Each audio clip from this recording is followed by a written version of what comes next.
Fréquence Drone. En direct depuis le salon UAV Show à Bordeaux, Thierry Mort donne la parole aux acteurs de la filière drone. Écoutez ceux qui exposent leurs produits et savoir-faire.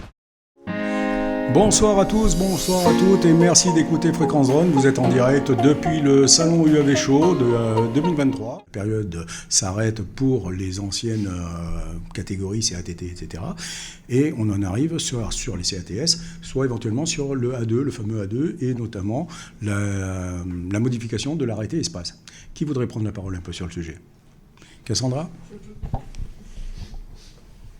Oui, je pense que ce qui est important de rappeler aux exploitants, et ils se posent d'ailleurs beaucoup de questions là-dessus, c'est de leur expliquer tout simplement que le CATT peut être utilisé pour les scénarios nationaux, pour voler en scénarios nationaux jusqu'à la fin de l'année 2025. Alors rappelons aussi que pour ceux qui vont vouloir passer, donc garder leur CATT à l'heure actuelle pour être en scénarios nationaux, doivent être déclarés en tant qu'exploitants avant le 31/12 de cette année.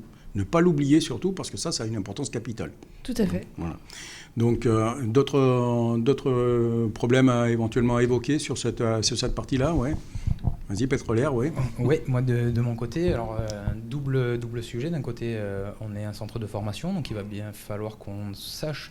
Thierry Mort, en direct depuis le salon UAV Show à Bordeaux. Officiel de DJI Enterprise. Donc si je comprends bien, aujourd'hui, les M350 qui sont de classe C3, avec les packs coupure moteur et parachute, existent, mais demain, il faudra d'autres systèmes qui soient certifiés classe de C5, C6 pour qu'ils soient valides et mis dessus et que le drone devienne justement C5 ou C6. Alors, on va pas parler de certification. C'est pas le bon terme. Oui, voilà, ouais. Mais en tout état de cause, on va parler de mise en conformité. Mise en conformité par rapport à la réglementation qui est la 945. Et il faut être conforme à la classe C3 pour pouvoir ensuite prétendre à la classe C5 et C6. Alors ensuite, ce qu'il faut comprendre, c'est que dans ces classes-là, on a la possibilité de le faire, mais à condition que chacune des pièces soit certifiée. En conformité.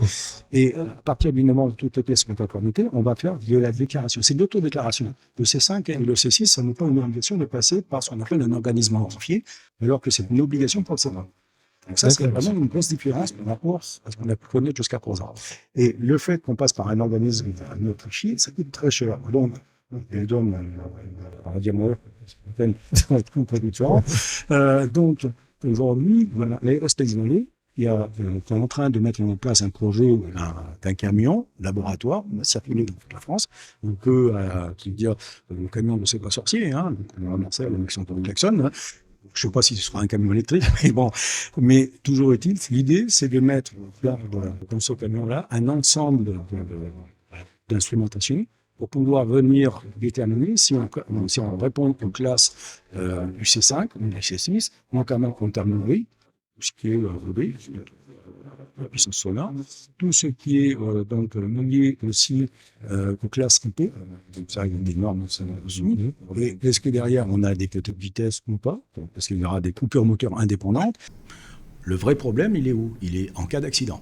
Si jamais vous avez un accident et que votre drone, vous l'avez déclaré C5 et qu'il n'est pas conforme à la réglementation, c'est tout pour vous. Exactement. Oui. D'accord, très bien. Merci beaucoup. Je t'en prie. Quelqu'un veut rajouter quelque chose sur le sujet ? Oui, peut-être Cassandra, oui.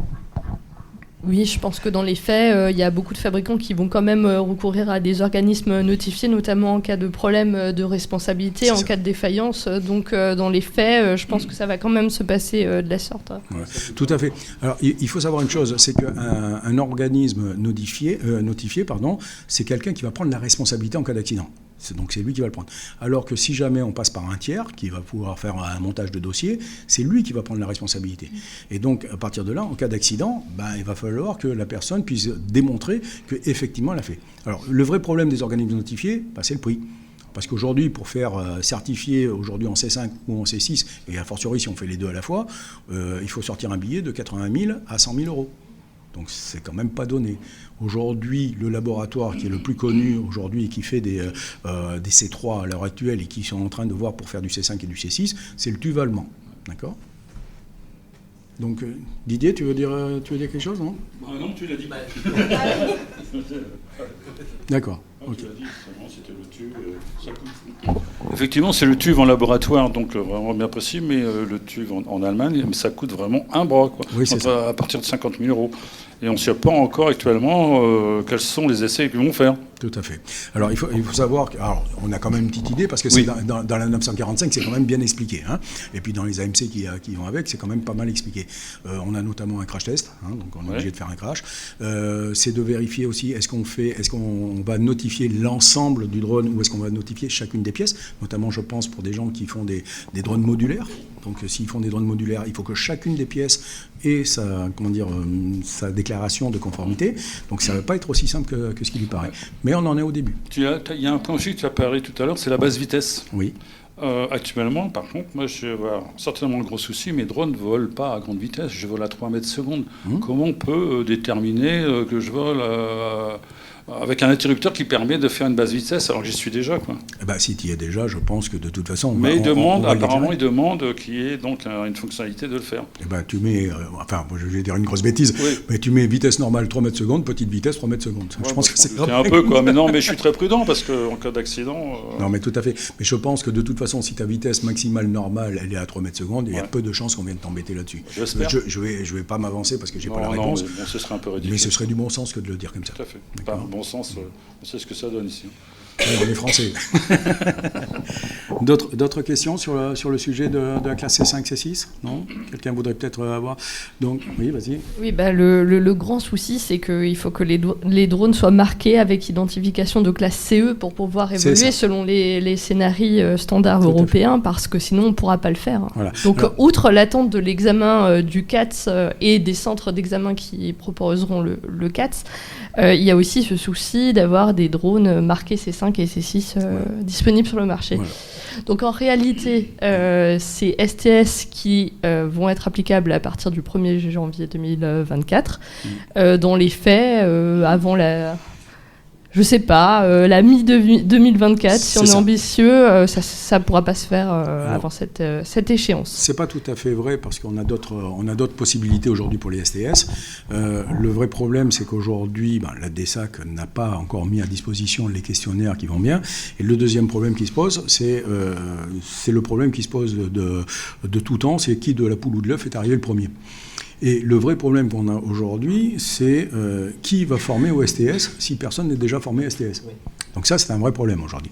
Donc, après discussion avec la DSAC, on nous a dit, on va considérer que ceux qui ont déjà une grande expérience, qui peuvent démontrer une grande expérience et qui peuvent démontrer une grande capacité à bien connaître la réglementation théorique et démontrer un vrai savoir-faire pratique, ceux-là, on va les considérer comme déjà compétents. Voilà, donc c'est un peu le genre. Alors après, sur quels critères ?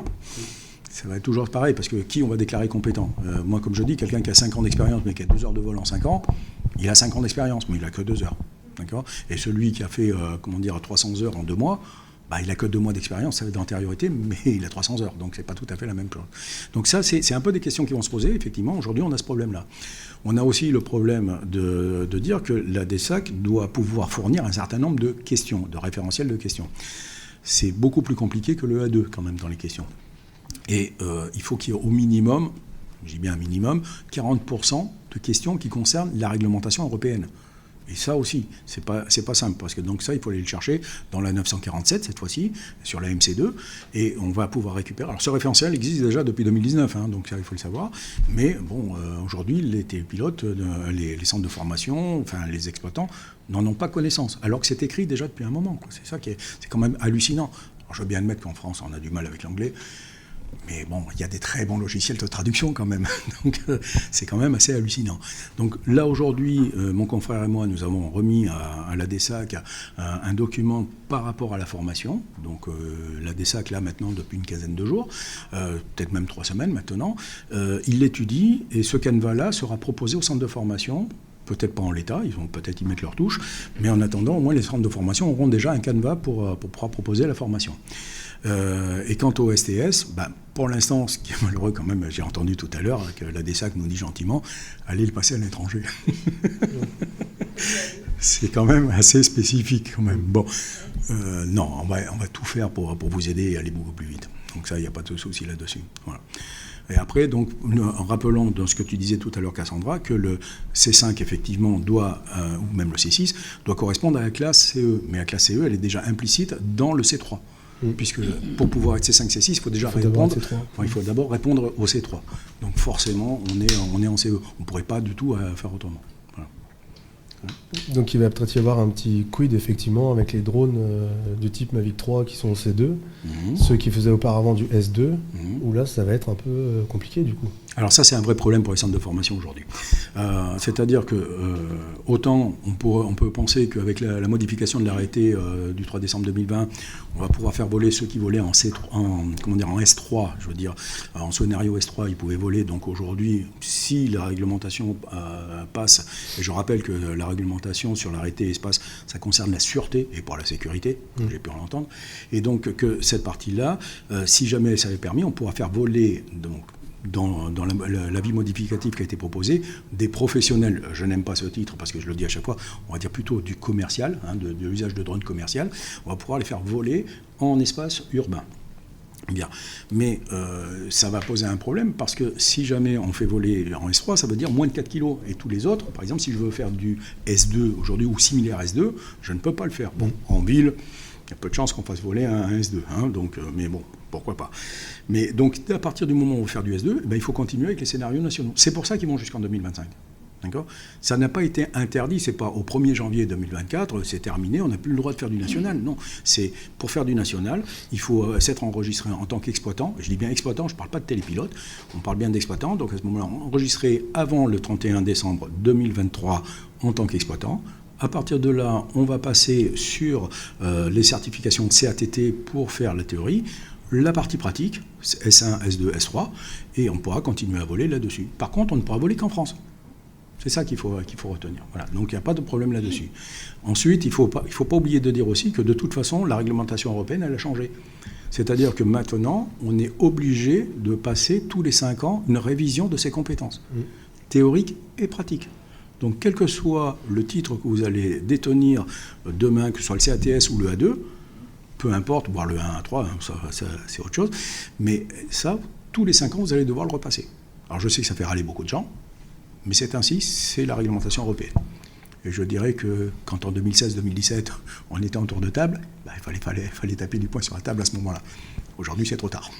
Et on est d'accord aussi également que du coup, tous ceux qui ont le CATT aujourd'hui avec la pratique en S1, S2, S3 devront, avant le 1er janvier 2026, passer le CATS avec la formation pratique STS 0102 pour pouvoir voler, on va dire, dans l'aspect de la réglementation, après le 1er janvier 2026. C'est ça. Et CATT ne sera plus valable après le 1er janvier. Il disparaîtra de toute façon à partir du 1er janvier 2026. Ça sera terminé. Ok, très bien. Il faut aussi rappeler qu'à l'heure actuelle, ceux qui vont passer leur CATT en 2024, mais qui se seront déjà enregistrés en tant qu'exploitants drone avant le 31/12 de cette année, pourront quand même continuer à passer leur CATT et leur attestation pratique et voler en national à leur propre titre en tant qu'exploitant. À l'inverse, les personnes qui, elles, ont oublié de se déclarer en tant qu'exploitants avant le 31/12, c'est foutu. C'est-à-dire qu'ils ne pourront plus être que salariés d'un exploitant. Ils ne pourront plus exploiter pour leur propre compte. D'accord. Ok, très bien. Voilà. On fait une nouvelle pause ? Thierry Mort, en direct depuis le salon UAV Show à Bordeaux. Let's dance in style, let's dance for a while. Heaven can wait, we're only watching the skies. Hoping for the best, but expecting the worst. Are you gonna drop the bomb or not?